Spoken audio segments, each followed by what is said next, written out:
Israel ప్రజలు ఫిలిప్పీ యుద్ధానికి వచ్చినప్పుడు అలా జడిసిపోతా ఉండు. ఎందుకంటే వాళ్ళలో ఉన్నది ఎవరో గొలియాతు ఉన్నాడు. అతను బలమైన వాడు, మామూలు ఇశ్రాయేలీల కంటే అతను బలమైన వాడు, బాగా హైట్ ఉన్నవాడు. అతను చూసి ఏం చేయాలి, జడిసిపోయారు. ఇంచుమించి 500 ఇప్పుడు 7 అడుగులు ఏళ్ళు ఉన్నారు అనుకో. అతను 15 నుంచి 20 అడుగులు ఉన్న హైట్ ఉన్నట్టున్నాడు.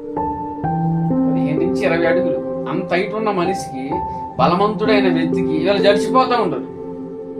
వాళ్ళు ఏంటంటే స్థిరమైన విశ్వాసం వాళ్ళ దగ్గర లేదు.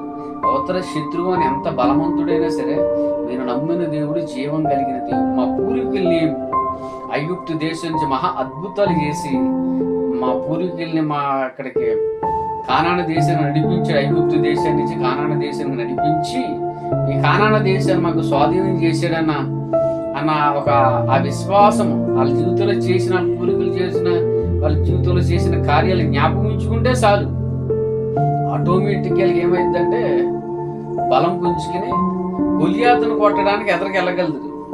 వారికి ఏంటంటే ఆ యొక్క ఆలోచన వాళ్ళ దగ్గర లేదు. భయము, వణుకు, వెలుగు వాళ్ళ ఉంది. అక్కడ దావీదు వచ్చాడు.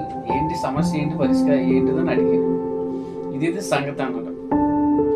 ఎన్నే దావీదు ఒడిసిచ్చుకుని వెళ్ళాడు. సున్నతి లేనివాడు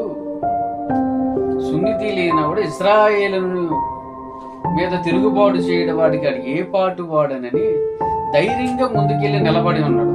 దావీదు నిలబడి ఉన్నాడు కాబట్టి దావీదులో ఉన్న దేవుడు గొలియాతును కొట్టాడు. ఎలాగంటే దావీదు గుడిసినెట్టి విసిరినప్పుడు అది ఎక్కడ తగిలింది? సెంటర్లో తగిలింది. మనిషికి ఆయుష్ ఎక్కడ ఉంటుందంటే సెంటర్లో ఉంటుంది. ఒక ద్రవంలాగా, నసల్లో ద్రవంలాగా ఒక గ్రీన్ కలర్లో ఒక రసాయనం ఉంటుంది. ఆ రసాయనం ఎప్పుడైతే తన దేహంలోంచి బయటకు వచ్చిందో ఆ వ్యక్తి స్పాట్ డెడ్ అన్నమాట. చచ్చిపోతాడు, స్పాట్లో చచ్చిపోతాడు.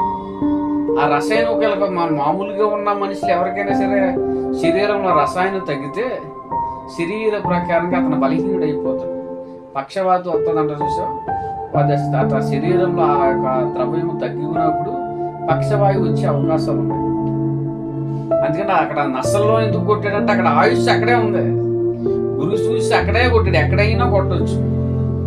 దావీదైతే ఎక్కడైనా చూసి కొట్టవచ్చు, కానీ అక్కడే కొట్టాడంటే కొట్టిన వారు ఎవరో దావీదును మరుగు చేసి యేసు క్రీస్తు ప్రభువు తను సృష్టించిన సృష్టికర్త. తనకు ఆయుష్ ఎక్కడున్నదో దేవునికి తెలుసు. అందుకే దావీదును మరుగుపరిచి దేవుడే కొట్టాడు. ఎవరైనా గొలియాతును కొట్టాడు. నసల మీద కొట్టేటప్పటికి తనకు ఆయుష్ నసల మీద ఉంది. అక్కడ లోపల ఒక ద్రవ్యం ఉంటుంది, అది గ్రీన్ కలర్ లో ఉంటుంది.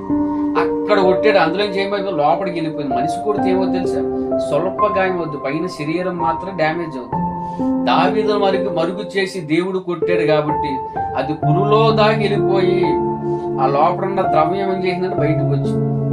అతను స్పాట్ లో అతను చచ్చిపోయాడు. అతను ఇజ్రాయెల్కి విజయాన్ని ఇచ్చింది ఎవరో దేవుడు. దేవుడు విజయం ఇవ్వాలంటే ఇజ్రాయెల్ పక్షం నిలబడేవాడు కావాలి. ఆ నిలబడే వాళ్ళు ఎవరు లేరు. అక్కడ ఎవరు దేవుని మీద భయభక్తులు కలిగి ఉన్న వేరు లేరు. దావీదు అక్కడే దేవుని మీద భయభక్తులు కలిగి ఉన్నాడు. స్థిరమైన విశ్వాసము కలిగి అతను ఉన్నాడు. ఎందుకంటే అతను గొర్రెలు మేపుకుంటున్నప్పుడు ఆయా సందర్భంలో సమయంలోను అడవి మృగాలు వచ్చి ఆ యొక్క గొర్రెలను ఎత్తుకుపోవడానికి వచ్చినప్పుడు దావీదు అడ్లతో యుద్ధం చేసినట్టు బైబిల్ కనపడుతుంది. బైబిల్లో రాసించాడు. అట్లతో పోల్చుకుంటే అట్ల నుంచి రక్షించిన దేవుడు ఈ గొలియాతు సున్నితి లేనివాడు ఇది ఎంత అని అనుకోవడానికి కారణం ఏంటంటే దేవుడు చేసిన కార్యాలు అతను జ్ఞాపకం ఉంచుకున్నాడు కాబట్టి ఈ నరపుత్రుడు ఎంత అని అతనికి అనిపించిందంటే అంతకుముందు ఎంత బలమైన కార్యాలు అతను చూసుంటాడు. అతను చూసిన బలమైన కార్యాలే అతని విశ్వాసంలోకి స్థిరత్వంగా నిలబెట్టడానికి అతను ముందు నడిపించినప్పుడు నిలబడినప్పుడు దావీదే నిలబడ్డాడు. కానీ దావీదు మరుగు చేసి గొలియాతును కొట్టింది నా యేసయ్య.